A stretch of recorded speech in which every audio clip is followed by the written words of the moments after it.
ಆಕಾಶವಾಣಿ ವಾರ್ತೆಗಳು ಓದುತ್ತಿರುವವರು ಜ್ಯೋತಿ ಕೆಪಿ. ಮುಖ್ಯಾಂಶಗಳು. ನವದೆಹಲಿಯಲ್ಲಿ ಇಂದು ದಕ್ಷಿಣ ಕೊರಿಯಾ ಅಧ್ಯಕ್ಷರೊಂದಿಗೆ ಮಾತುಕತೆ ನಡೆಸಲಿರುವ ಪ್ರಧಾನಿ ನರೇಂದ್ರ ಮೋದಿ.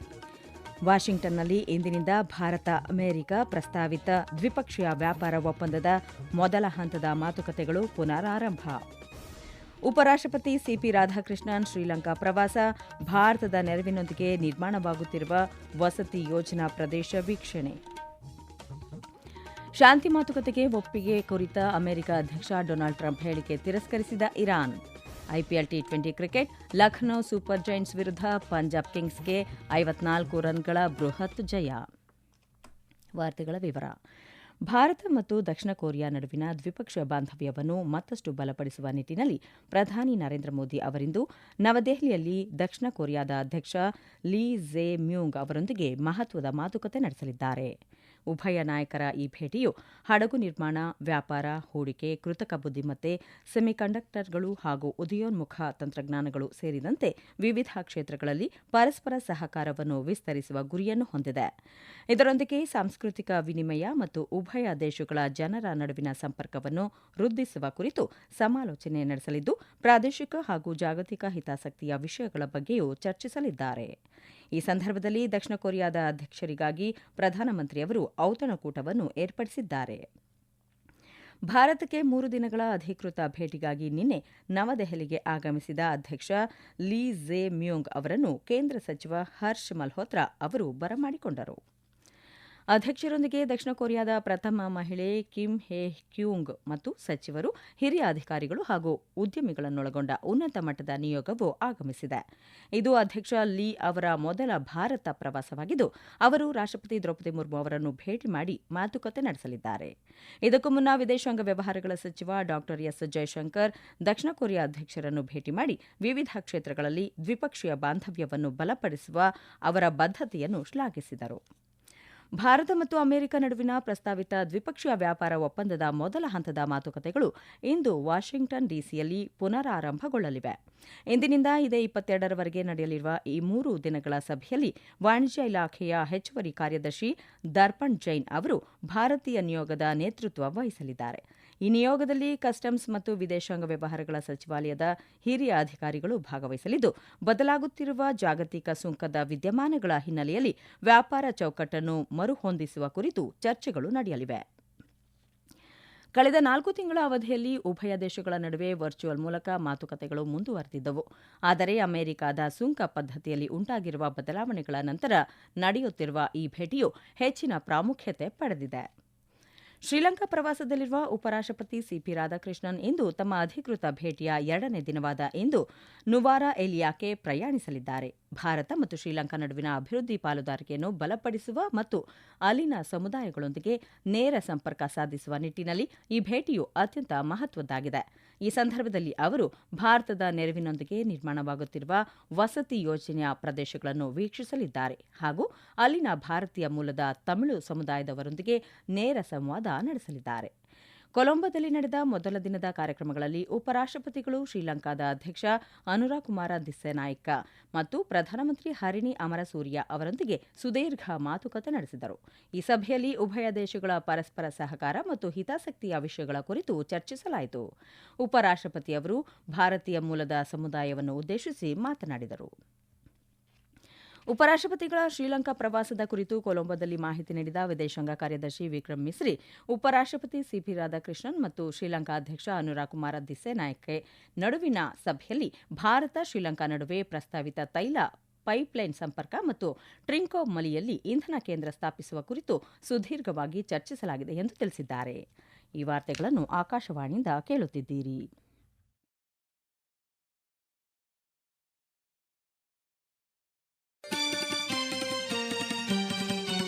ನಮ್ಮ ಎಲ್ಲಾ ರಾಷ್ಟ್ರೀಯ ವಾರ್ತೆಗಳು ಹಾಗೂ ಪ್ರದೇಶ ಸಮಾಚಾರ ಈಗ ಆಕಾಶವಾಣಿ ನ್ಯೂಸ್ ಕನ್ನಡ ಯೂಟ್ಯೂಬ್ ಚಾನೆಲ್ನಲ್ಲಿ ಲಭ್ಯ. ನಮ್ಮ ಎಕ್ಸ್ ಖಾತೆ ಮತ್ತು ಇನ್ಸ್ಟಾಗ್ರಾಂ ಖಾತೆ ಆಕಾಶವಾಣಿ ನ್ಯೂಸ್ ಕನ್ನಡ.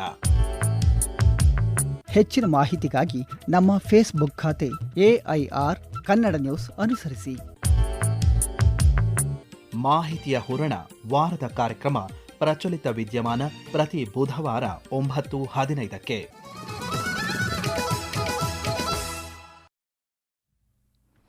ಇರಾನ್ ಮತ್ತು ಅಮೆರಿಕ ನಡುವಿನ ಉದ್ವಿಗ್ನತೆ ಮತ್ತಷ್ಟು ತಾರಕಕ್ಕೇರಿದ್ದು ಹಾರ್ಮೋಜ್ ಜಲಸಂಧಿಯ ಬಳಿ ನೌಕಾ ದಿಗ್ಬಂಧನವನ್ನು ಉಲ್ಲಂಘಿಸಲು ಯತ್ನಿಸಿದ ಇರಾನ್ನ ತೌಸ್ಕಾ ಎಂಬ ಸರಕು ಹಡಗನ್ನು ಅಮೆರಿಕ ಪಡೆಗಳು ಬಲವಂತವಾಗಿ ವಶಪಡಿಸಿಕೊಂಡಿವೆ.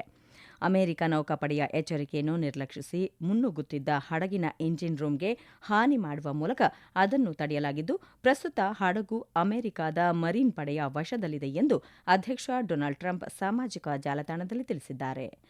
ಕಳೆದ ವಾರ ದಿಗ್ಬಂಧನ ಆರಂಭವಾದ ನಂತರ ನಡೆದ ಮೊದಲ ಪ್ರಮುಖ ಕಾರ್ಯಾಚರಣೆ ಇದಾಗಿದೆ. ಇನ್ನೊಂದೆಡೆ ಅಮೆರಿಕದೊಂದಿಗೆ ಎರಡನೇ ಹಂತದ ಶಾಂತಿ ಮಾತುಕತೆಗೆ ಒಪ್ಪಿಗೆ ನೀಡಲಾಗಿದೆ ಎಂಬ ವರದಿಗಳನ್ನು ಇರಾನ್ ಅಧಿಕೃತವಾಗಿ ತಿರಸ್ಕರಿಸಿದೆ. ಅಮೆರಿಕದ ಅತಿಯಾದ ಬೇಡಿಕೆಗಳು ಮತ್ತು ಅದು ವಿಧಿಸಿರುವ ನೌಕಾ ದಿಗ್ಬಂಧನವು ಕದನ ವಿರಾಮದ ಉಲ್ಲಂಘನೆಯಾಗಿದೆ ಎಂದು ಇರಾನ್ನ ಸುದ್ದಿ ಸಂಸ್ಥೆ ಐಸಿಎನ್ಎ ವರದಿ ಮಾಡಿದೆ. ಪ್ರತೀಕಾರವಾಗಿ ಇರಾನ್ ಹಾರ್ಮೋಜ್ ಜಲಸಂಧಿಯನ್ನು ಮುಚ್ಚಿದ್ದು, ವಾಣಿಜ್ಯ ಹಡಗುಗಳು ಕಡ್ಡಾಯವಾಗಿ ಪೂರ್ವಾನುಮತಿ ಪಡೆಯಬೇಕು ಮತ್ತು ಸೂಚಿಸಿದ ಮಾರ್ಗದಲ್ಲೇ ಸಂಚರಿಸಬೇಕು ಎಂದು ಎಚ್ಚರಿಸಿದೆ. ಇರಾನ್ನ ಈ ನಿಲುವನ್ನು ಕದನ ವಿರಾಮದ ಉಲ್ಲಂಘನೆ ಎಂದು ಕರೆದಿರುವ ಅಧ್ಯಕ್ಷ ಟ್ರಂಪ್, ಒಂದು ವೇಳೆ ಇರಾನ್ ಸಹಕರಿಸದಿದ್ದರೆ ಕಠಿಣ ಕ್ರಮ ಎದುರಿಸಬೇಕಾಗುತ್ತದೆ ಎಂದು ಎಚ್ಚರಿಕೆ ನೀಡಿದ್ದಾರೆ. ಪಶ್ಚಿಮ ಏಷ್ಯಾದಲ್ಲಿನ ಉದ್ವಿಗ್ನತೆಯ ಹಿನ್ನೆಲೆಯಲ್ಲಿ ಫೆಬ್ರವರಿ 28ರಿಂದ ಈವರೆಗೆ ಸುಮಾರು 10.97 ಲಕ್ಷ ಭಾರತೀಯರು ತಾಯ್ನಾಡಿಗೆ ಮರಳಿದ್ದಾರೆ ಎಂದು ಕೇಂದ್ರ ಸರ್ಕಾರ ತಿಳಿಸಿದೆ. ಭಾರತದ ಕಚ್ಚಾ ತೈಲ ಟ್ಯಾಂಕರ್ ದೇಶ್ ಗರಿಮಾ ಏಪ್ರಿಲ್ 22ರಂದು ಸುರಕ್ಷಿತವಾಗಿ ಮುಂಬೈ ತಲುಪುವ ನಿರೀಕ್ಷೆಯಿದೆ. ಆದರೆ ಕಳೆದ 24 ಗಂಟೆಗಳಲ್ಲಿ ಹಾರ್ಮೋಜ್ ಜಲಸಂಧಿಯಲ್ಲಿ ಭಾರತದ 2 ವಾಣಿಜ್ಯ ಹಡಗುಗಳ ಮೇಲೆ ಗುಂಡಿನ ದಾಳಿ ನಡೆದಿದ್ದು, ಅದೃಷ್ಟವಶಾತ್ ಸಿಬ್ಬಂದಿ ಪ್ರಾಣಾಪಾಯದಿಂದ ಪಾರಾಗಿದ್ದಾರೆ. ಈ ಘಟನೆಯ ಕುರಿತು ಭಾರತವು ಇರಾನ್ ರಾಯಭಾರಿಯನ್ನು ಕರೆಸಿ ತೀವ್ರ ಕಳವಳ ವ್ಯಕ್ತಪಡಿಸಿದೆ ಹಾಗೂ ವಾಣಿಜ್ಯ ಹಡಗುಗಳ ಸುರಕ್ಷಿತ ಸಂಚಾರಕ್ಕೆ ಕ್ರಮ ಕೈಗೊಳ್ಳುವಂತೆ ಒತ್ತಾಯಿಸಿದೆ. ಮತ್ತೊಂದೆಡೆ ಪಶ್ಚಿಮ ಏಷ್ಯಾದ ವಿವಿಧ ದೇಶಗಳಿಂದ ವಿಮಾನಯಾನ ಕಾರ್ಯಾಚರಣೆ ಮುಂದುವರೆದಿದ್ದು, ಇರಾನ್ನಲ್ಲಿ ಸಿಲುಕಿದ್ದ 2378 ಭಾರತೀಯರನ್ನು ಅರ್ಮೇನಿಯಾ ಮತ್ತು ಅಜರ್ಬೈಜಾನ್ ಮಾರ್ಗವಾಗಿ ಸುರಕ್ಷಿತವಾಗಿ ಸ್ಥಳಾಂತರಿಸಲಾಗಿದೆ. ಇವರಲ್ಲಿ 1,000ಕ್ಕೂ ಹೆಚ್ಚು ವಿದ್ಯಾರ್ಥಿಗಳು ಹಾಗೂ ನೂರಾರು ಮೀನುಗಾರರು ಸೇರಿದ್ದಾರೆ. ಭಾರತೀಯರ ಸುರಕ್ಷತೆ ಮತ್ತು ಹಡಗುಗಳ ಸುಗಮ ಸಂಚಾರಕ್ಕಾಗಿ ಬಂದರು ಹಾಗೂ ವಿದೇಶಾಂಗ ಸಚಿವಾಲಯಗಳು ಸಮನ್ವಯದೊಂದಿಗೆ ಕಾರ್ಯನಿರ್ವಹಿಸುತ್ತಿವೆ. ಅಮೆರಿಕ ಮತ್ತು ಇರಾನ್ ನಡುವಿನ ಸಂಘರ್ಷದಿಂದಾಗಿ ಆಫ್ರಿಕಾ ರಾಷ್ಟ್ರಗಳಲ್ಲಿ ಉಲ್ಬಣಿಸಿರುವ ಆಹಾರ ಬಿಕ್ಕಟ್ಟನ್ನು ನೀಗಿಸಲು ಭಾರತವು ಮಾನವೀಯ ನೆರವಿನ ಹಸ್ತ ಚಾಚಿದೆ. ತೀವ್ರ ಬರಗಾಲದಿಂದ ಸಂಕಷ್ಟಕ್ಕೀಡಾಗಿರುವ ಮಲಾವಿ ಮತ್ತು ಬುರ್ಕಿನಾ ಫಾಸೋಗೆ ತಲಾ 1,000 ಮೆಟ್ರಿಕ್ ಟನ್ ಹಾಗೂ ಮೊಜಾಂಬಿಕ್ಗೆ 500 ಮೆಟ್ರಿಕ್ ಟನ್ ಅಕ್ಕಿಯೊಂದಿಗೆ ಅಗತ್ಯ ಔಷಧ ಮತ್ತು ಪರಿಹಾರ ಸಾಮಗ್ರಿಗಳನ್ನು ಭಾರತ ರವಾನಿಸಿದೆ ಎಂದು ದಕ್ಷಿಣ ಆಫ್ರಿಕಾದ ಮಾಧ್ಯಮವೊಂದು ವರದಿ ಮಾಡಿದೆ. ಜಾಗತಿಕ ಯುದ್ಧ ಪರಿಸ್ಥಿತಿಗಳ ನಡುವೆ ಆಫ್ರಿಕಾದ 31 ರಾಷ್ಟ್ರಗಳು ಎದುರಿಸುತ್ತಿರುವ ಭೀಕರ ಆಹಾರ ಅಭದ್ರತೆಯತ್ತ ಭಾರತ ಗಮನಹರಿಸಿರುವುದು ಜಾಗತಿಕ ಮಟ್ಟದಲ್ಲಿ ಮೆಚ್ಚುಗೆಗೆ ಪಾತ್ರವಾಗಿದೆ. ಪಶ್ಚಿಮ ಏಷ್ಯಾದ ಅಸ್ಥಿರತೆಯಿಂದಾಗಿ ಆಹಾರ ಮತ್ತು ಇಂಧನ ಬೆಲೆ ಏರಿಕೆಯಾಗಿ ಆಫ್ರಿಕಾದ ಆರ್ಥಿಕತೆಯ ಮೇಲೆ ವ್ಯತಿರಿಕ್ತ ಪರಿಣಾಮ ಬೀರಿದೆ. ಈ ಕಠಿಣ ಸಂದರ್ಭದಲ್ಲಿ ಜಾಗತಿಕ ದಕ್ಷಿಣ ರಾಷ್ಟ್ರಗಳ ವಿಶ್ವಾಸಾರ್ಹ ಪಾಲುದಾರನಾಗಿ ಭಾರತವು ತೋರಿರುವ ಈ ಬೆಂಬಲವು ಅತ್ಯಂತ ಸಮಯೋಚಿತ ಮತ್ತು ಮಹತ್ವದ್ದಾಗಿದೆ ಎಂದು ವಿಶ್ಲೇಷಿಸಲಾಗಿದೆ. ಇದೇ 23ರಂದು ನಡೆಯಲಿರುವ ಪಶ್ಚಿಮ ಬಂಗಾಳ ವಿಧಾನಸಭಾ ಚುನಾವಣೆಯ ಮೊದಲ ಹಂತದ ಮತದಾನಕ್ಕಾಗಿ ಚುನಾವಣಾ ಆಯೋಗವು 152 ಕ್ಷೇತ್ರಗಳಲ್ಲಿ ಒಟ್ಟು 2,193 ಕ್ಷಿಪ್ರ ಪ್ರತಿಕ್ರಿಯಾ ತಂಡಗಳನ್ನು ನಿಯೋಜಿಸಿದೆ. ಯಾವುದೇ ಅಹಿತಕರ ಘಟನೆಗಳು ಸಂಭವಿಸಿದಲ್ಲಿ ತಕ್ಷಣವೇ ಸ್ಪಂದಿಸಲು ಈ ತಂಡಗಳನ್ನು ಸಜ್ಜುಗೊಳಿಸಲಾಗಿದೆ. ವಿಶೇಷವಾಗಿ ಅತಿ ಸೂಕ್ಷ್ಮ ಪ್ರದೇಶಗಳು ಮತ್ತು ಅಂತಾರಾಷ್ಟ್ರೀಯ ಗಡಿ ಭಾಗದ ಜಿಲ್ಲೆಗಳಲ್ಲಿ ಹೆಚ್ಚಿನ ನಿಗಾ ವಹಿಸಲಾಗಿದ್ದು, ಮುಕ್ತ ಮತ್ತು ನ್ಯಾಯಸಮ್ಮತ ಮತದಾನಕ್ಕೆ ಆದ್ಯತೆ ನೀಡಲಾಗಿದೆ. ನವಚಂಡೀಗಢದ ಮುಲ್ಲಾನ್ಪುರದಲ್ಲಿ ಕಳೆದ ರಾತ್ರಿ ನಡೆದ ಐಪಿಎಲ್ ಟಿ20 ಕ್ರಿಕೆಟ್ ಪಂದ್ಯದಲ್ಲಿ ಲಖನೌ ಸೂಪರ್ ಜೈಂಟ್ಸ್ ವಿರುದ್ಧ ಪಂಜಾಬ್ ಕಿಂಗ್ಸ್ 54 ರನ್ಗಳ ಬೃಹತ್ ಗೆಲುವು ದಾಖಲಿಸಿದೆ. ಟಾಸ್ ಸೋತು ಮೊದಲು ಬ್ಯಾಟಿಂಗ್ ಮಾಡಿದ ಪಂಜಾಬ್ ಕಿಂಗ್ಸ್ ತಂಡ ಪ್ರಿಯಾಂಶ್ ಆರ್ಯ ಮತ್ತು ಕೂಪರ್ ಕೊನೋಲಿ ಅವರ ಅದ್ಭುತ ಬ್ಯಾಟಿಂಗ್ ಪ್ರದರ್ಶನದೊಂದಿಗೆ ನಿಗದಿತ 20 ಓವರ್ಗಳಲ್ಲಿ 7 ವಿಕೆಟ್ ನಷ್ಟಕ್ಕೆ 254 ರನ್ ಗಳಿಸಿತು. ಪಂಜಾಬ್ ನೀಡಿದ 255 ರನ್ಗಳ ಬೃಹತ್ ಗುರಿ ಬೆನ್ನತ್ತಿದ ಲಖನೌ ತಂಡ ನಿಗದಿತ 20 ಓವರ್ಗಳಲ್ಲಿ 5 ವಿಕೆಟ್ ನಷ್ಟಕ್ಕೆ 200 ರನ್ ಗಳಿಸಲಷ್ಟೇ ಶಕ್ತವಾಯಿತು. ಕೊನೆಯಲ್ಲಿ ಮತ್ತೊಮ್ಮೆ ಮುಖ್ಯಾಂಶಗಳು.